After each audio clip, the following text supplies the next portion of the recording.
Welcome to the Derivatives Intelligence Roundtable on overnight index swaps. We are joined today by 5 panellists.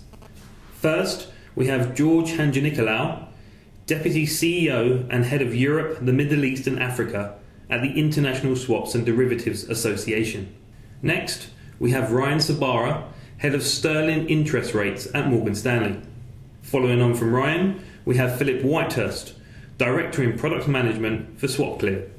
Next to Philip, we have Steve Penn, European Head of OTC Valuations in Asset Servicing at Bank of New York Mellon. Then, from Insight Investment, we have Andrew Stalker, Head of Investment Risk. Let's start off by taking a look back at the past few years in the market. Why has the market moved to OIS, and what are the particular challenges that market participants are facing when applying OIS? I guess I'll start with that one. It's Ryan here, Ryan Sabara from Morgan Stanley. Looking back to where we were, say pre-2007, when funding markets were very liquid, when bases between each tenors was very small, and I think the confidence was so high in the system that you could get money at any price. At a tight price at any amount. People didn't really consider what exactly they were looking at when it came to the funding of these derivative instruments. And come 2007, when funding markets did start to squeeze and on into 2008 with Lehman's, we had LIBOR move very far away from where overnight was trading, as it was an uncollateralized instrument, and for right reasons, people were afraid at loaning for longer term. But the problem was that I think before then we had looked at it and said, okay, we can discount back all these long-term derivatives at 3-month LIBOR. So you were discounting a collateralized instrument against an uncollateralized rate. And that's actually not what happened. I think banks didn't typically say to themselves, if we have a receivable of 100 million, should we be saying that we are going to make a 3-month return on that, or is that the wise decision to make that? In reality, people were more funding on overnight markets as far as their balances. So I think after 2007, people began to realize this, and we had to move to an environment where we were adequately showing the valuations of these instruments. If you do have a 100 million liability or receivable for 30 years, what are you going to be doing to fund that day to day? And even if you have a receivable and you had the choice to loan it at LIBOR, is that a wise decision? And that's probably not the wisest decision to do with your money. So since that point, we've been going through a lot of adjustment. I think that not just this overnight to LIBOR, but people have been looking as well on all the CSAs, what exactly is encased in those, the optionality from one currency to another, from one product to another. And since then, we've been working our way to try to find the best way to value these instruments. And certainly the easiest, or I should say the first thing to do is to look at even a simple trade or a simple vanilla swap that didn't have any kind of optionality on it, on the securities you could deliver, but something that was, say, collateralized against, say, gilts and sterling cash. And the best way to show that valuation was to go off an overnight market, because at the end of the day, that's where you're going to repo your gilts, and that's where you're going to fund your cash. Yeah, I think if I can join in there, it was probably down to convenience. There was a very developed LIBOR swap market, pretty liquid, pretty much far as you wanted to go, and so therefore it was very convenient to use that for your bootstrapping. And as Ryan was saying, where this spreads then started developing, I think maybe on bank P&Ls were changing. Clearly, this took some time to feed through to the back offices who actually set the do the pricing, often on a slightly different basis, where they face off to customers. And we kind of first noticed this time of autumn 09, increasing disputes, particularly with one counterparty. And they explained to us, as Ryan was saying, the whole idea was based on the use of an OIS curve, and indeed then it came out there's other issues with different currencies, etc., etc. And that brought us to a rather challenging position. It's not that it's technically difficult to bootstrap an OIS curve, more to actually how do we get data and what do we do with it, particularly with regard to other curves. I think as far as the public domain issue about these clean things going on within the banks, which we were aware of, there was a PwC brought out a document at the end of that year, I think it was, talking about the moves over. Vladimir Pitterberg wrote an article about this, and I think the market generally became a lot more aware of those aspects. And I think this is Phil Whitehouse from SwapClear, just picking up Andrew's point there about valuation discrepancies. I think the area in which we saw the first evidence of this effect was going back to the Lehman default, as Ryan mentioned, and we did in the bids for the books that we were auctioning notice sort of, let's say, the footprints of something which we sort of traced through, went and spoke to our members, and then I think just drawing back to something that's reasonably simple from a SwapClear point of view, we have a very straightforward collateralization policy at SwapClear, which is you must collateralize your swaps in a particular currency with cash in that currency, and that led us to be able to move relatively quickly to the adoption of OIS discounting for the currencies that we have OIS discounting, simply on the basis that it's the right price for the denomination currency cash that's being used to collateralize our system, and to price the corresponding sort of compensating interest process that we have. Clearly we don't have the complications that exist in the bilateral world regarding optionality over that collateralization, but I think that's obviously, George, where the ISDA standardization initiative is feeding in. That's correct. This is George Hadjinicolaou from ISDA. OIS problem, if I can call issue rather, is a generalized issue because it really tackles, it affects valuation. Before we had universal valuation using the LIBOR curve, as we all basically mentioned, but in the post-Lehman world, valuation became a function of what is your funding rate. Mm-hmm. And funding rate became different, except the collateralized rates were all the same. So hence the genesis of OIS. I'm putting that because although we will tackle it, I will touch upon the effect of the OIS curve on the CSA and the need to create a new SCSA. The OIS issue is a generalized issue that affects valuation, it affects buybacks, assignments, and that's why the impetus has really been there to move to that curve, because to reflect the new realities. There's still an issue, by the way, because even while we all agree that that way the collateralized rate is the right base on which to build the curve, the secured rate, still there are variations on the theme, in the sense that each of the players has its own brew of how to construct the curve, etc. And it would be good, by the way, perhaps maybe leading a little bit from LCH's standardization process here, to really come up with a market standard. So with that context, what is the issue here with the CSA? The issue with the CSA is that the CSA, it allows a lot of optionality, it allows a lot of flexibility to the delivering party. So the party that is supposed to deliver collateral has a choice of what collateral asset to choose from a list of eligible collaterals, and also it has the ability to substitute. So you may have, let's say, a bunch of swaps that they may have, which are Japanese yen swaps, euro denominated swaps, sterling swaps, and if you so choose, you can put dollars, dollar cash against it, or a dollar collateral, US Treasury bonds.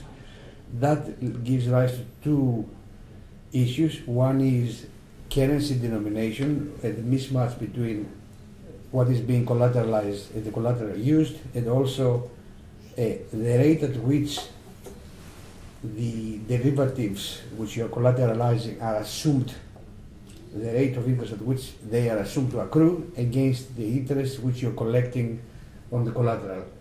And that, if these two are not aligned, you have a mismatch. And to the extent that OIS pricing is used to value derivatives, that falls into line with the collateral rate which you're earning.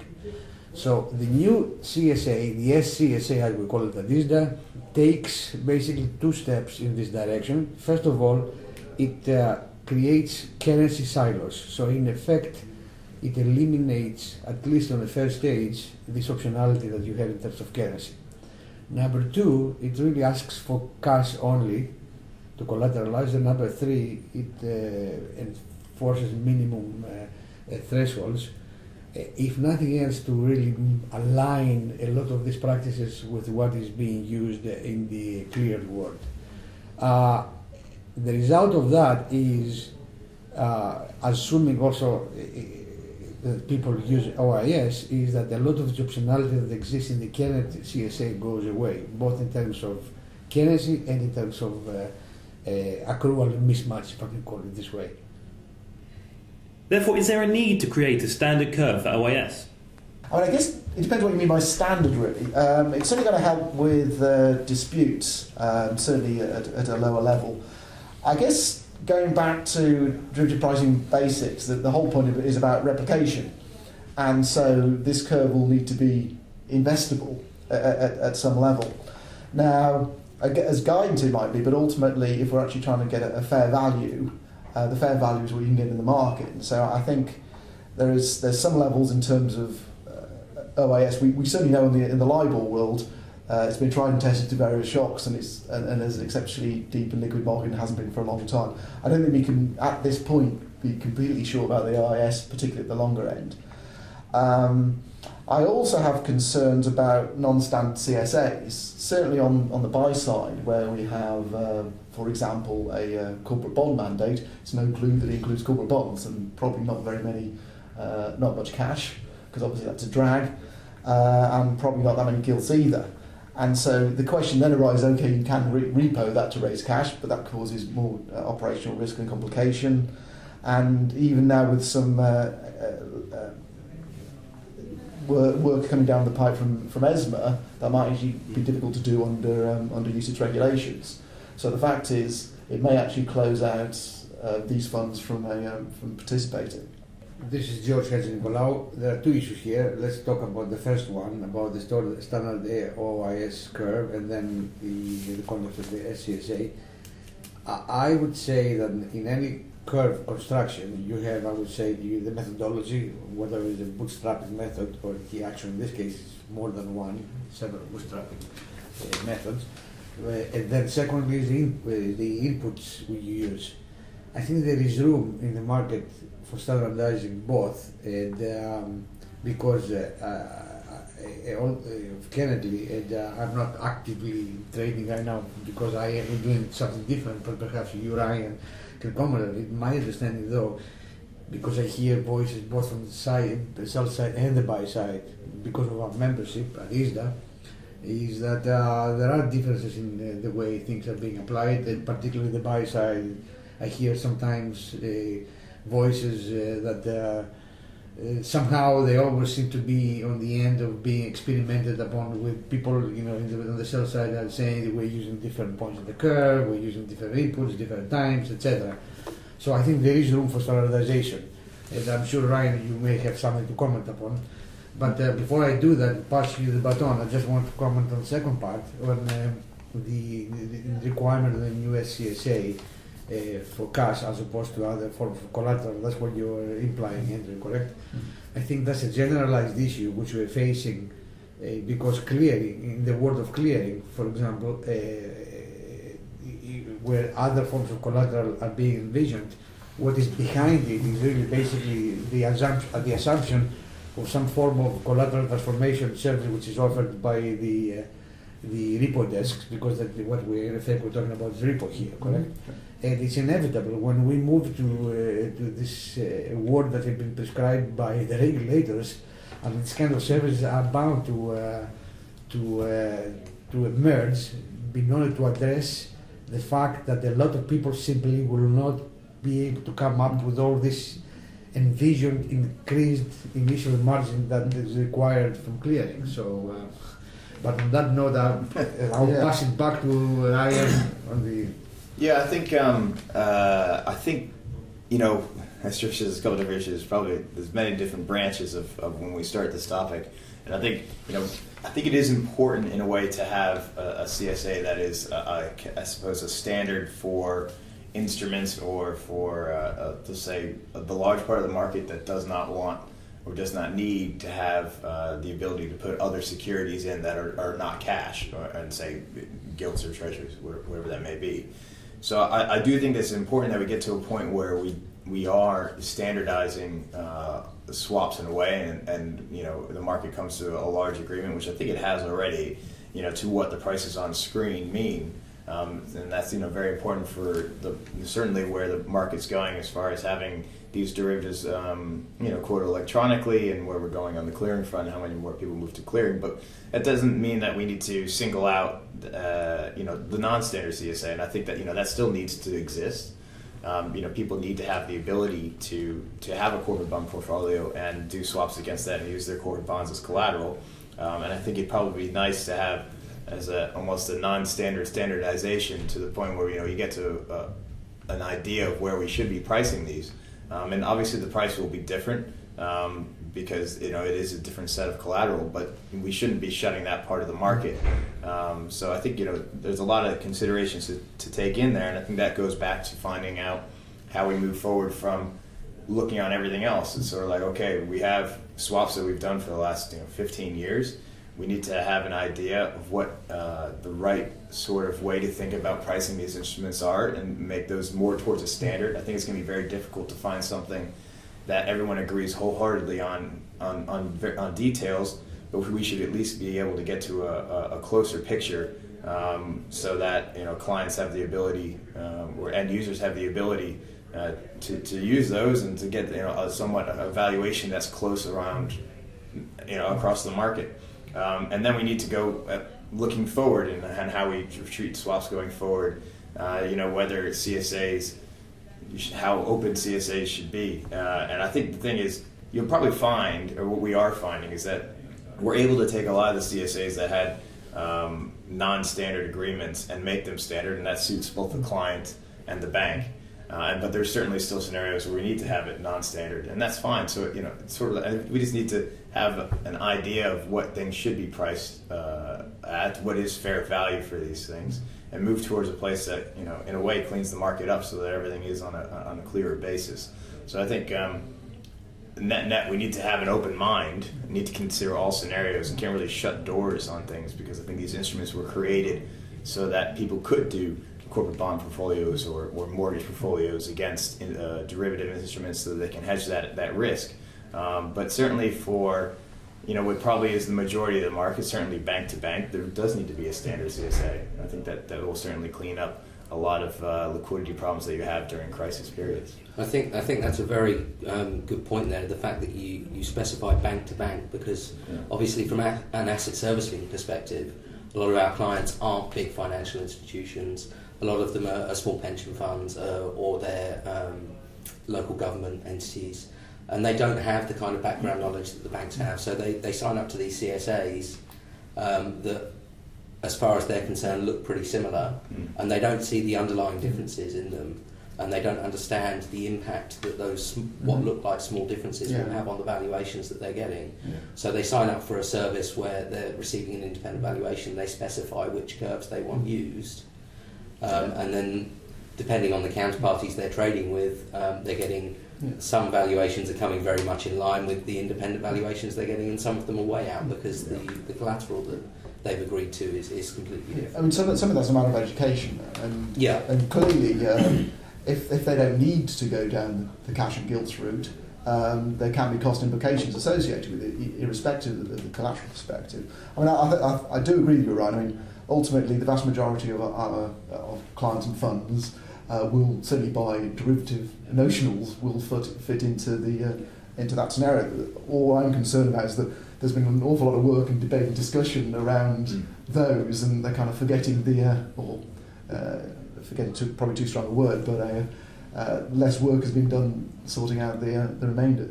Yeah, no, that's definitely true, and I think as we go on to remainder it's someone we there's multiple things to take into consideration. and we look at the market, the viewpoints, the pivot points that we can price things around, as you say, like the long end of the SONIA LIBOR curve. And as that becomes more liquid, as people turn on, and it is slowly in some currencies and some currencies not, and I'm sure we'll get to that later. Then we have to decide, what are the liquid points that we should be using for corporate bonds for 30 years. I think the more that we talk about this, actually, the more we start to find and come to an agreement upon what is probably the fairest way. So, open dialogue continues to be the best way to tackle this. I think just to throw in the sort of clearinghouse perspective and maybe pick up a couple of slightly different points around the question is, do we need a standard curve for OIS? I think on the one hand there's a do we need to standardise around the market data that would go into that curve?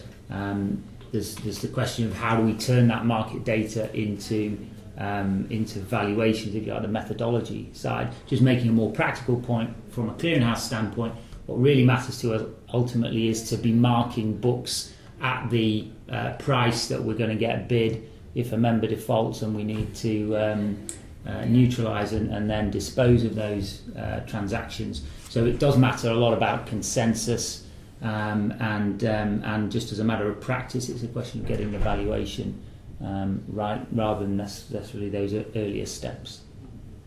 What are the implications when you have older transactions valued at LIBOR and new transactions valued using OIS? And I think the interesting point about this whole debate is ultimately if you're holding them to maturity, it makes no difference at all.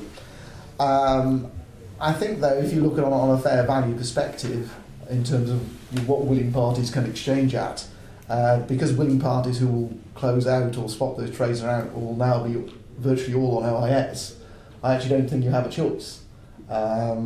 So at some point, older transactions, whether or not they originally transacted under OIS, so we'll have to go onto that basis, because that is the meaning of, as far as I understand it, of fair pricing. Well, in practice, it means that you will have a windfall gain or a windfall loss, because you basically value something on legacy pricing model, which is based on LIBOR, and now you have to really face the new reality, which is out there, which is pricing, which is based on riskless curves, the OIS curves.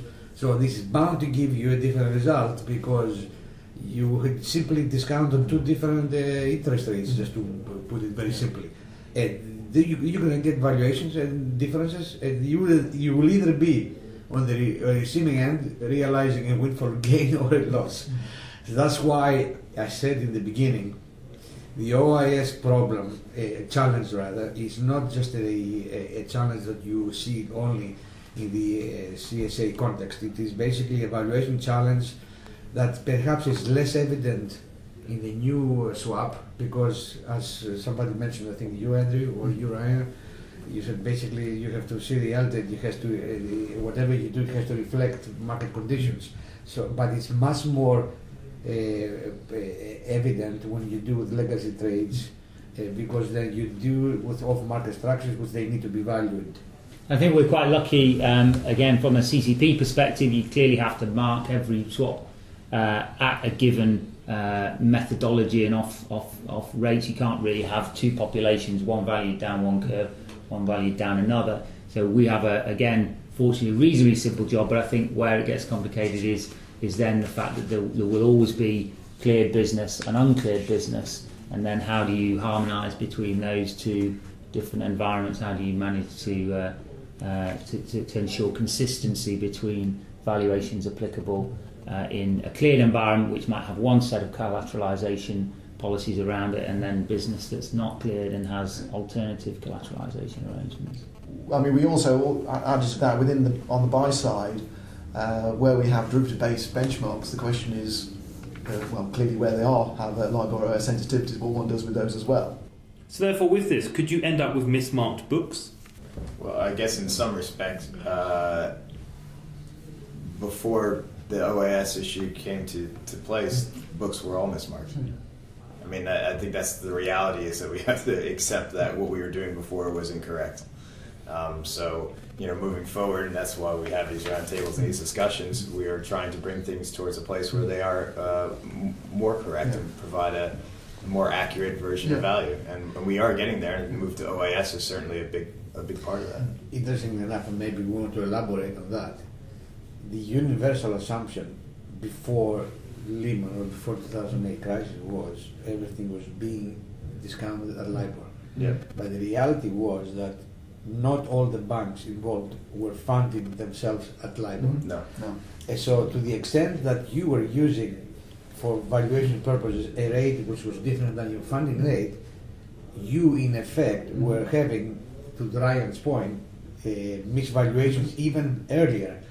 But in a world which we came from, which was a world with completely compacted credit spreads, It didn't matter. it didn't matter.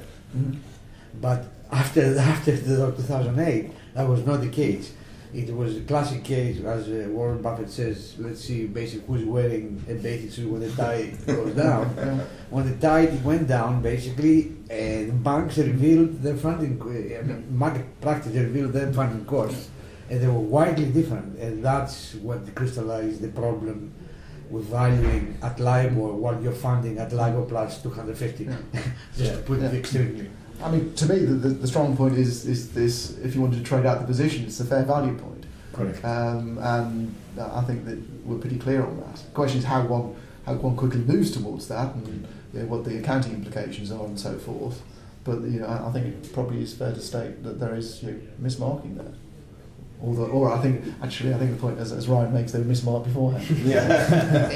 And just one more, just minor point here is not only you get basically different funding costs were higher than LIBOR, but among different banks you were getting different funding costs. Yeah. So how can you make a market like this? But the beauty of the OIS is basically equalizes everything. We still have to work out a few wrinkles, meaning just it would be desirable, I still think, for the marketplace to set up a fairly standardized approach to constructing, the OIS curves, and also to a set of inputs, data inputs, so it can be fairly transparent. But at least then you are beginning to reduce down the potential areas from which you can have differences of opinion. And I think the LCH, which has by necessity needs to make margin calls because it's an industrial production. You basically have no room to have variations. You need to establish a standard method. It is a good starting point. Why? Because most of the dealers, all of the dealers, are clearing a good chunk of their business there. So that's a good starting point, I think. And certainly on that point, we wash money through in this variation margining process, which is the one we're describing. It's not a situation where a clearinghouse sits on that money. That is simply passed from payer to receiver, from loss maker to profit maker, just compensating interest going back in the other direction. So it's a facilitation of a risk management process between the parties in the market, and that's what drives our collateralization policies. Okay, so we just move on to forwards. What are the implications of OIS with respect to forwards? Ryan, I think you had something to say about this. Yeah, the reality is, as you can imagine, I think beforehand people would say, okay, a forward is just, if you were to hedge a forward, if someone did, say, 15-year forward, you would do 30 years and 15 years in the same notional, just one the other direction, and you effectively have your forward. But thinking about that, what happens to those payments of those swaps, of those hedge, that the equivalent, when you're discounting at different rates, it changes that forward, and it changes all forwards. And I think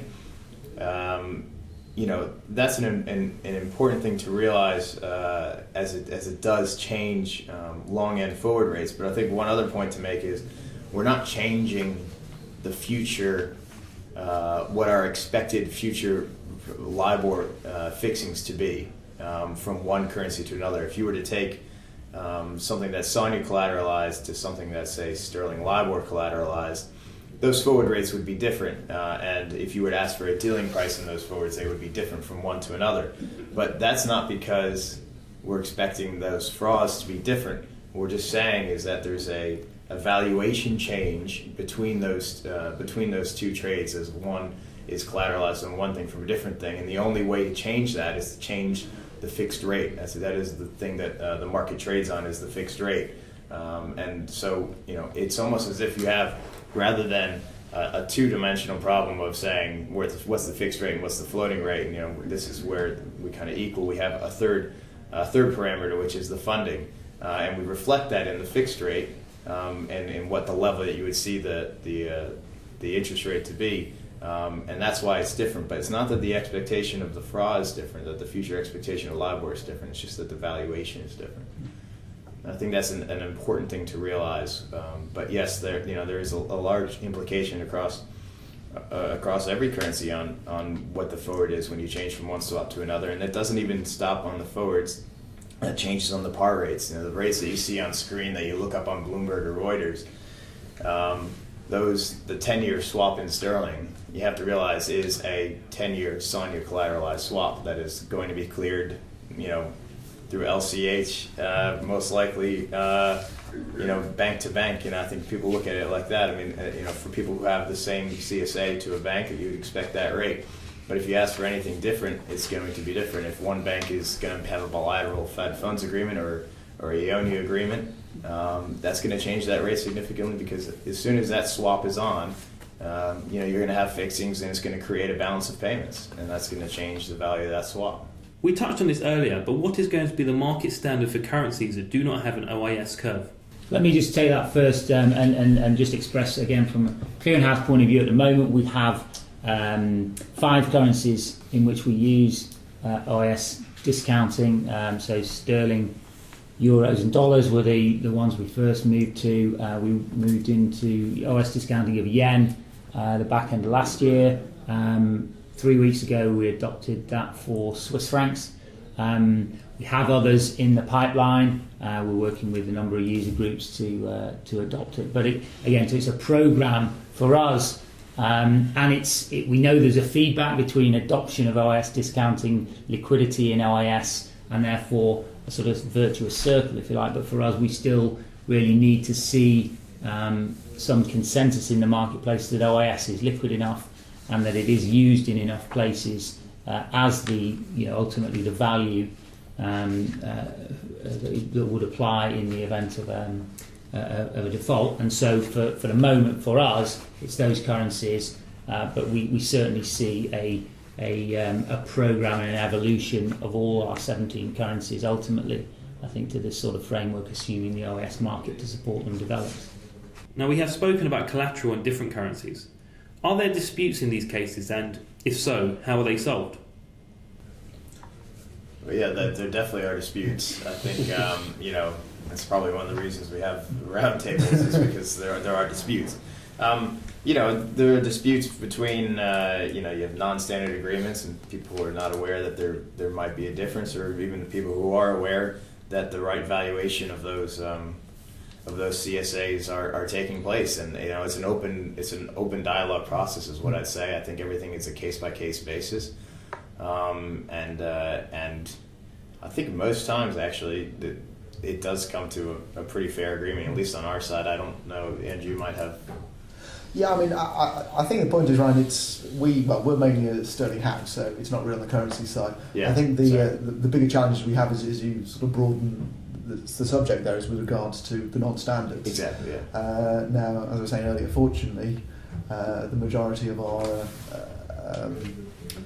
clients stroke funds fall in this standard, and we were from the beginning fairly keen to actually drive people into cash and gilts, but it's the rump where that's not achievable that we've had the biggest challenge. Well, dispute resolution even in the current CSA and in the envisioned SCSA is something which is attracting a lot of attention. We've spent a lot of time at ISDA to try to provide at least some regularity.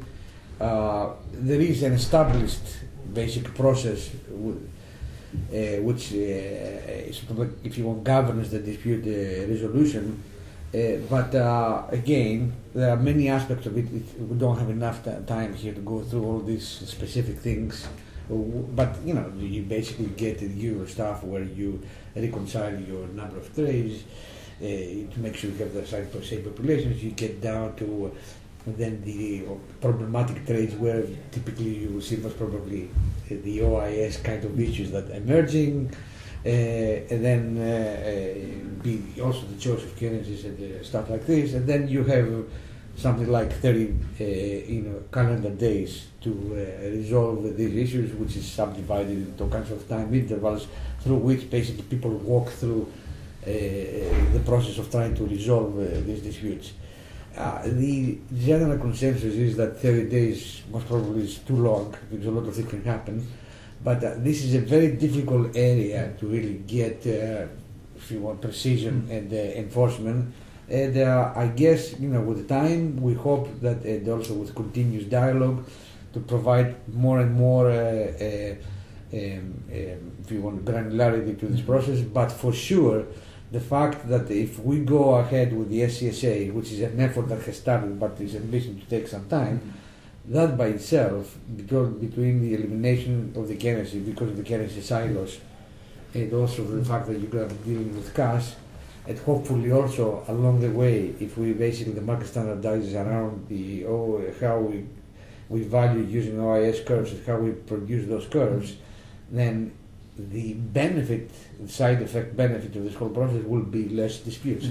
Yeah. Okay, but again, this is the aspiration as part of the discussion, I think. Yeah, I think that's a good point, George. I mean, as Ryan was saying, we generally discuss these things quite well with the counterparties and come to agreements and so forth. I guess one of our concerns would be that if we couldn't be resolved, and that's conceivable, the process as it is rather cumbersome. And in fact, as these things are moving on a intraday basis, even if we can go for the process of getting the 3 alternative quotes, it's moved by the time It's true. Correct. That's why 30 days, which is the typical calendar days, is really too long for practical purposes. In terms of operations, what are the implications that changes would have on valuation systems? And how are firms adjusting their technology platforms? The biggest change that we're seeing is we're implementing a lot of flexibility into the platforms. Although we are clearly moving towards standardisation in a number of different ways, we need to account for the fact that until that comes about, there are differences out there. Different clients have different CSAs with different brokers, and because of this, they have different requirements when it comes to their valuations. So, whereas historically we've had a standard curve used for one client across the board, we're looking at changing the platforms to allow for which broker they're using to be taken into account, so that you can drill down in much more granularity into a client's portfolio and break down their curve requirements based on the underlying instruments, the CSA requirements, the broker that they're up against, and the currency that they're using, so that we can provide more flexibility, and it leads to less disputes, and hopefully in the long term, as we see things getting standardised, it will mean that things are already in place, so that we can have things ready to be switched across to new models as and when they're needed, rather than having to be on the back foot all the time, which is obviously what happened across the industry back in 2008. So there's a lot of forward focus at the moment, and a lot of forward built flexibility going into the systems, which I think is what you're probably going to be seeing across most people's platforms at the moment. I think even Steve raises a very good point, but even if one counterparty had the same methodologies across all its counterparties, it's still a tougher job than it was. Ryan made the point earlier. It's very simply LIBOR discounting. It's all self-consistent. You can regenerate your forward rates out of your discount factors, all nice and straightforward. As soon as you've got a different discount function relative to your forward rate projection, it's just a tougher job. Now, you might say that the platform, once a platform has the ability to divorce those two things, I think that's the sort of key change to make. We've talked already about standardisation of inputs and of methodologies. Arguably, if you've made that change, then you can roll that out across a number of different currencies. But it's just a tougher job than it was. Yeah, I mean, from the insight perspective, we've got around about 30,000 open OTC contracts, so we've got fairly good pricing technology infrastructure. And it is really technically quite a simple process. As with all these things, it's the complexities of how they interact. So as the counterparty switched, it's quite unusual, if you were to say, to actually have within one book with one counterparty that's switched over and the other hasn't. So we've been good to go since last year. Actually, it's more to do with trying to figure out the implications, such as the impacts around benchmarks as well. So it's those kind of aspects we've been spending a lot of time thinking about. And I guess also, although not my area, something that your readers might be interested in is how that's going to impact the valuation of their liabilities. Yeah, I think what we've generally seen is that people, as Phil was mentioning earlier, around Lehman, starting to see a kind of a wide variety of prices going on through the market. And I think trading desks were the first to start to price in the implications of this funding discount change. However, it's taken them a longer time to have that feed down through their systems. And I think that a lot of banks have caught up on this. But you've had to move things from just people pricing it, but without marking to it, and then eventually to marking to it, and then having that feed down to their operational system so that the right collateral is being posted back and forth, certainly on a bank basis. And the LCH has certainly helped by agreeing with that and having the LCH values on an OIS discounting. But I do think that there's more work to be done, and certainly more work to be done when it comes down to non-standard CSAs and clients that have, say, corporate bonds or mortgage portfolios. Because at the moment I think the market is still chasing a bit on CT-DVA rather than just the differences between OIS and LIBOR. So there's still a lot of work to be done. But I do think that we've come a long way in the last 2 years, and I would imagine that the differences between bank to bank are getting smaller and smaller as we've gone on. To sum up, what are the main challenges ahead in achieving standardisation? Okay, I think the first one is non-standard CSAs, and also the process of transferring from one basis to another, and the trails of impacts it has. I'm mentioning it again, benchmarks. So the impacts rebalancing would have on those, plus any mismatch, because we tend to be PVO1 neutral in some of our clients, and therefore rebalancing will change the PVO1s.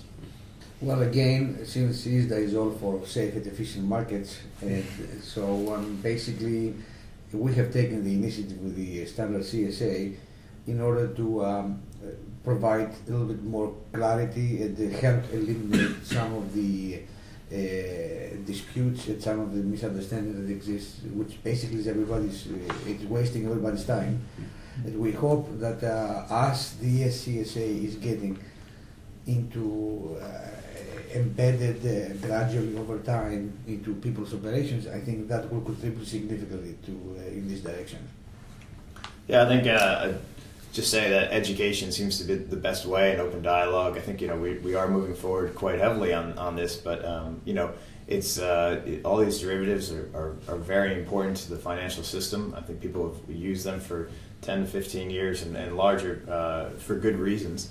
And that's going to exist, and people are going to need to use these going forward. So we do need to, have a strong idea about the interworkings of them and make them, as solid as we possibly can. Yeah, and to echo Ryan's point there, with us, it's definitely a case of educating our clients as to what they've signed up for, and what impact their decisions have on other areas of their business. And the requirements that are then put upon them.